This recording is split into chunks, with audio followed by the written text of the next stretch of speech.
Allez, on reste, Talibé, dans le domaine du football avec ces dénouements en perspective et en perspective également donc, de l'arrivée d'une mission conjointe CAF FIFA. On apprend d'ailleurs que la mission est déjà à Conakry. Il faut saluer toute l'implication des autorités, des plus hautes autorités de la transition.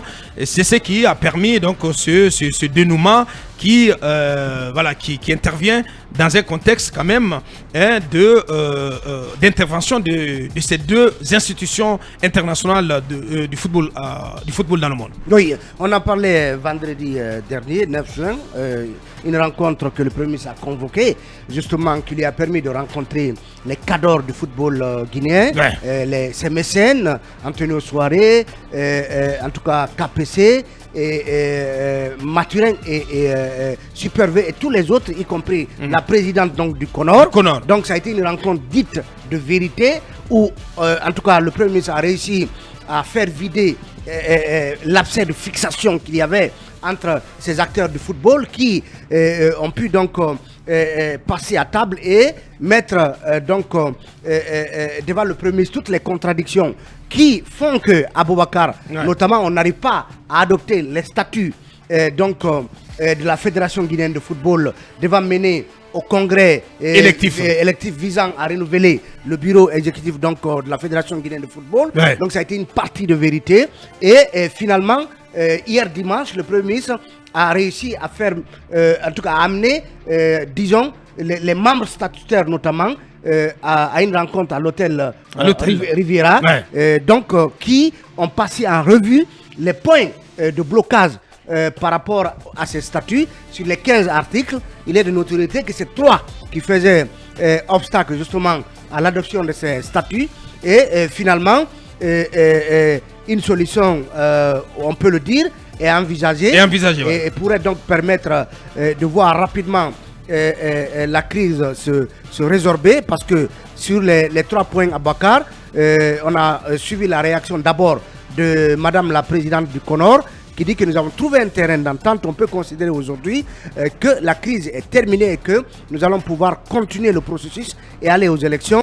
On est entre Guinéens, on s'est parlé et on s'est compris. Les 3 points de divergence sont réglés, disait donc Madame Mariama Satina et Monsieur Antonio Souaré, quant à lui, y est allé aussi de ses propos, de sa satisfaction, en disant qu'on peut considérer aujourd'hui qu'il y a une sortie de crise. Il a notamment précisé, Aboubakar, c'était d'abord concernant l'article 12 qui parle des ligues régionales, qui ensuite il y a le vote par liste que nous avons accepté, mais à bulletin secret, et aussi le quota des femmes. Donc ils ont accepté le vote par liste, mais à bulletin secret, à condition que ce soit à bulletin secret, mais aussi l'entrée de 3 femmes dans l'équipe, dans le bureau exécutif. Donc ce sont... Au lieu d'une seule femme, hein, on parle au passé. D'une seule femme. Donc c'est dire que voilà, tout cela contribue à dégeler la situation. Et le Premier ministre a eu cette phrase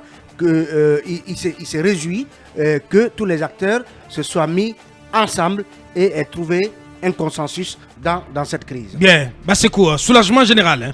Oui, c'est un soulagement général parce que les divergences, vous savez, entre les acteurs du football guinéen étaient tellement profondes que voilà, ça avait un impact même vraiment sur le développement du football guinéen. Tellement profonde que personnellement, voilà, j'avais du mal à envisager un bout de tunnel. Absolument. Il y avait des conflits d'intérêts, il y avait des problèmes de gouvernance, il y avait tellement de problèmes, il y avait des problèmes de leadership. Tout ça sur fond de guerre d'égo.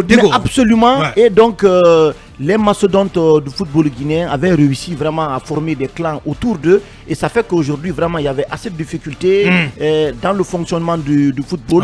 Mais c'est le football guinéen qui était pris en otage. Mais absolument. Mais je pense que, un peu plus loin, Aboubakar, il faut dire que ce dialogue aujourd'hui entre les acteurs du football guinéen. Il faut louer les efforts du Premier ministre. Oui, absolument. C'est important. Oui, absolument. Et je voudrais dire à Aboubakar Diallo que le même dynamisme, qui a été constaté chez le Premier ministre, qui a décidé vraiment d'appeler les acteurs majeurs du football guinéen à faire donc la paix, à s'entendre, à dialoguer. Si le même dynamisme avait été constaté concernant la crise politique qui sévit aujourd'hui en Guinée, je vous assure, Aboubacar, qu'on aurait trouvé vraiment des solutions. Parce qu'il n'y a pas... En fait, je pense vraiment qu'on peut se parler dans ce pays. Bien sûr. Entre frères, entre Guinéens, je pense qu'on peut se parler. Les acteurs du football guinéen l'ont suffisamment démontré à travers donc la rencontre qui a eu lieu ce dimanche. Et la présidente du CONOR, Mariama Si, a clairement indiqué donc, que la crise est enterrée et qu'ils se sont entendus vraiment aller de l'avant. Moi, je pense que les acteurs politiques guinéens aussi doivent prendre la même initiative. Le Premier ministre, chef du gouvernement, on le sait qu'il est très volontariste. Il a vraiment, sous la médiation des prélats, il avait réussi quand même à faire revenir les acteurs politiques. C'est une crise majeure qui est profonde. Mais aujourd'hui, les acteurs du football guinéen ont réussi vraiment à s'entendre. Donc, il n'y a pas de raison que voilà, la classe politique aussi, vraiment ne s'entend pas sur les questions essentielles. Merci. Allez-y, Manu. Moi, je crois que il fallait espérer qu'on en arrive là un jour, parce qu'évidemment, on ne peut pas rester sous CONOR définitivement, parce que ce n'est pas le principe de, ça fait pas partie en fait des principes essentiels de gouvernance du football par la FIFA. Le CONOR, c'est un élément de traversée de crise. Donc évidemment, il fallait bien qu'on sorte de ce tunnel-là. Il y avait essentiellement, comme vous l'avez dit, en tout cas de mon point de vue, il y avait essentiellement une guerre d'ego, surtout des clans qui se sont formés et qui chacun autour de lui a construit une influence qui lui permettait de prendre le football en otage. Et au point où il n'y avait même pas de dialogue finalement entre les acteurs. Parce que quand on en est arrivé à un moment ici à constater que le CONOR avait invité les membres statutaires à une rencontre afin de leur proposer le projet de statut, et que cette rencontre a été... Manu, si tu permets, on va aller... Talibé, on vient de l'entendre. En une minute. Mais il a été cru sur une question. Voilà, j'avais même, disons, les cheveux urcites quand il dit que tous ces mécènes du football vivent dans la poche de l'État guinéen. C'est pas vrai. C'est pas vrai. Il faut relativiser. Non, c'est pas encore vrai. La plupart. Oui, mais encore à Bakar, encore que ces messieurs, on le mérite quand même alors d'investir cet argent dans le football. Combien sont-ils d'opérateurs et autres qui ont de gros marchés de plusieurs dizaines de centaines de milliards, mais qui ne le mettent pas dans le football.